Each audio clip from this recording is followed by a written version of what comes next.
You want an action camera, which basically means you want a GoPro, but the top of the line model is expensive. So what do if you don't want to spend that much cash? I found you two alternatives that don't cost anywhere near the top of the line GoPro, which is currently around $400. First up, we have a very cheap contender. It's around $75. This one is called the Akaso EK7000 Pro. No marks there for a catchy name.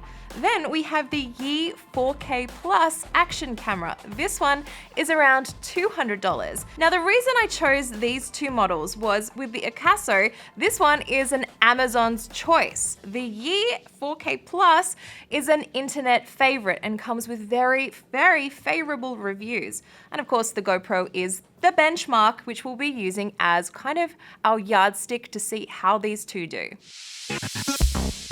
Let's start with image quality. To me, this is the most important part of an action camera. So this is just a pretty plain image to get us started. Don't worry, it will get more exciting soon, but it just gives us an idea of what these are capable of. So I took them out and I sat them all side by side and recorded at their maximum resolution and maximum frame rate on each. So the Akaso image is not my favorite, definitely not the best image quality I've seen.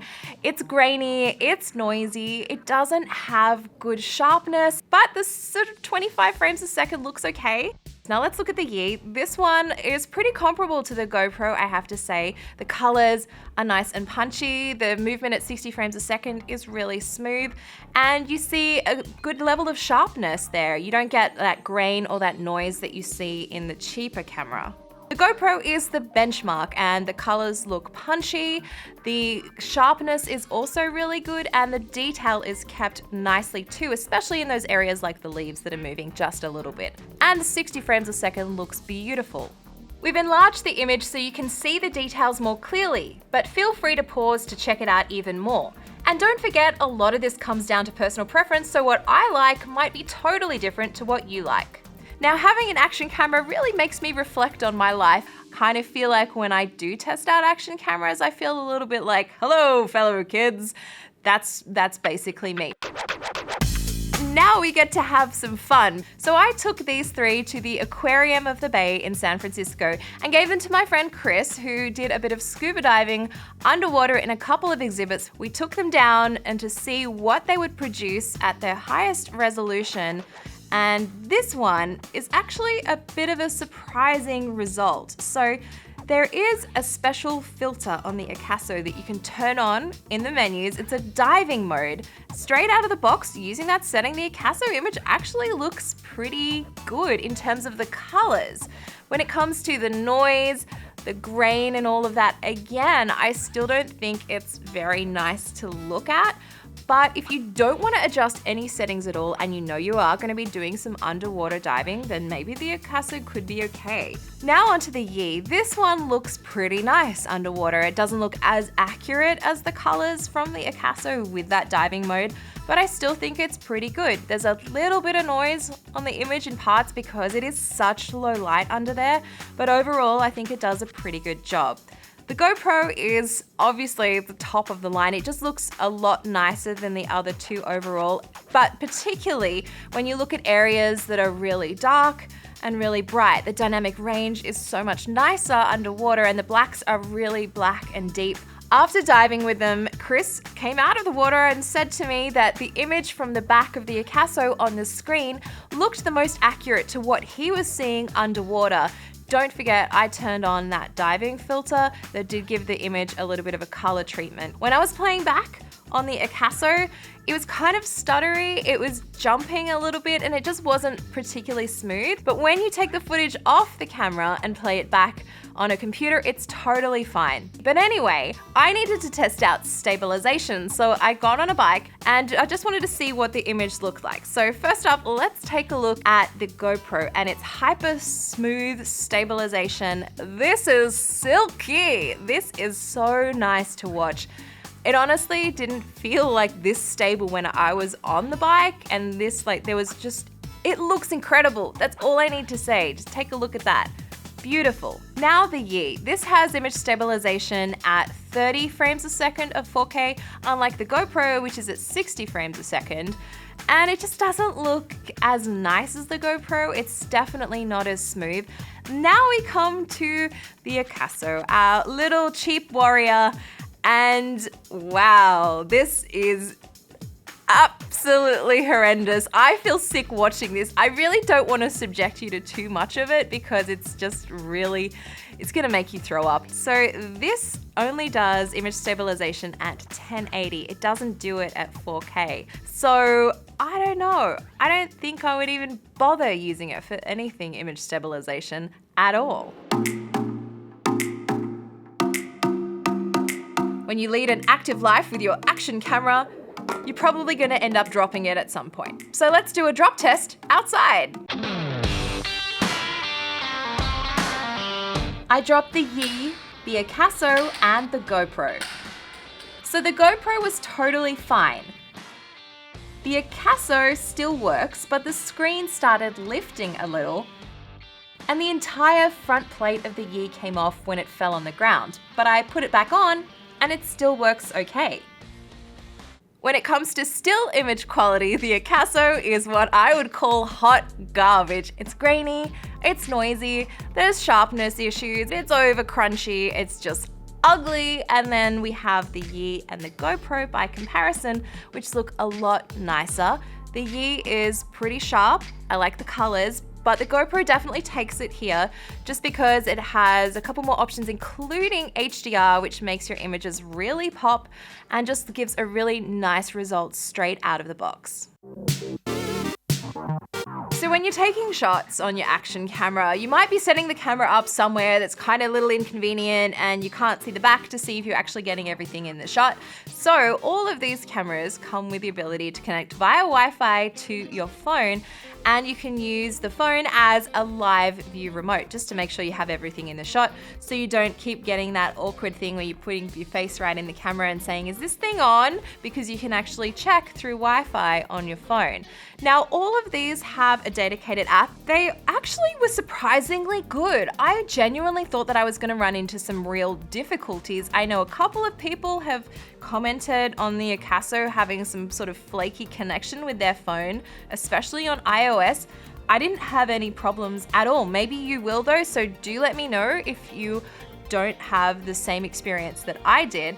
Sound quality isn't normally one of the top features of an action camera, and yeah, I don't really have much good news to share with you on this front.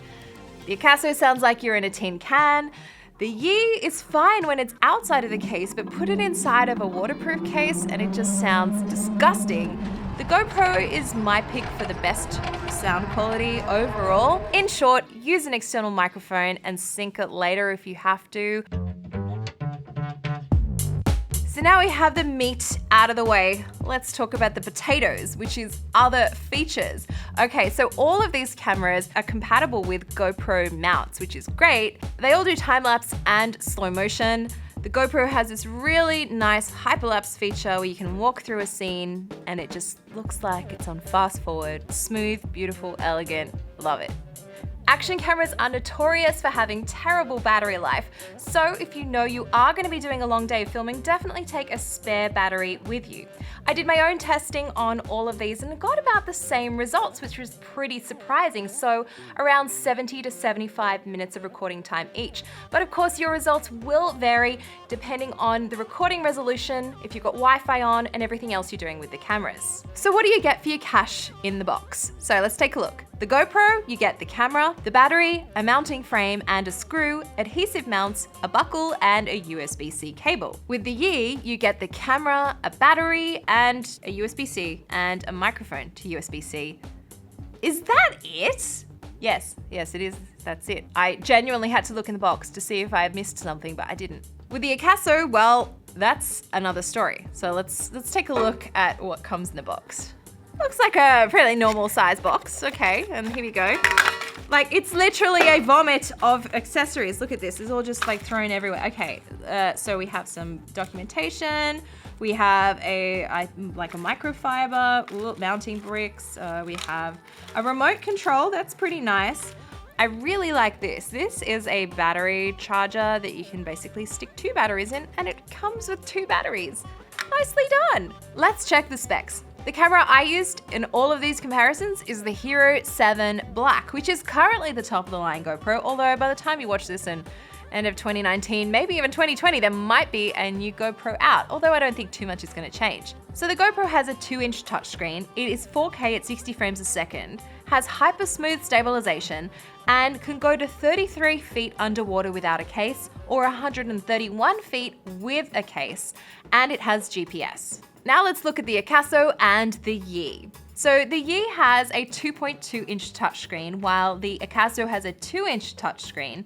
They both are at 4K, although the Yi is 60 frames a second while the Akaso is 25. They both have electronic image stabilization, and neither are waterproof without a case. With a case though, they can go down to 131 feet, and neither have GPS. Now it comes down to the time where I have to pick my choice. This is really hard, and I almost had a mini existential crisis trying to work this one out. So first up, I can immediately discount this guy, and it's just not to my liking. Comes to the Yi and the GoPro Hero 7, and I'm gonna pick the value for money Yi 4K Plus action camera. And I'm gonna pick this because of the price point. It's $200. It gives you an incredible range of features, just like the GoPro. The image quality is excellent. The still image quality is on par with the GoPro, although not quite there. And overall, it's just a really good package. The touchscreen is really nice, the battery life is good, and the interface is also great. So value for money is this. Just put a little extra into the budget to get some mounts and stuff. But there you have it. I've chosen my winner, the Yi Action Camera 4K Plus. Maybe the Amazon choice isn't necessarily the best option for you, even though lots of people are buying it and it is highly reviewed. I just didn't find that it lived up to the claims, all of those reviews, but if you have different thoughts about it, do let me know. Maybe your experiences have been totally different and you don't need the image quality of a more expensive camera. Maybe that will suit your needs just fine. You might be watching this and saying, Lexi, hi. There are some GoPros that are also real GoPros that aren't the top of the line black model. Yeah, there's the silver and there's the white and all of that. Absolutely. If you desperately want a GoPro, then get one of those models. You will not be disappointed. You just won't get all of the same features as the top of the line model. Thank you so much for watching. If you want to buy any of the products I've talked about today, you can check out the links in the description below and come back in 2 weeks when I will be comparing fitness trackers, the Fitbit versus the Mi Band 4. So come back and work out if you need to spend more or less.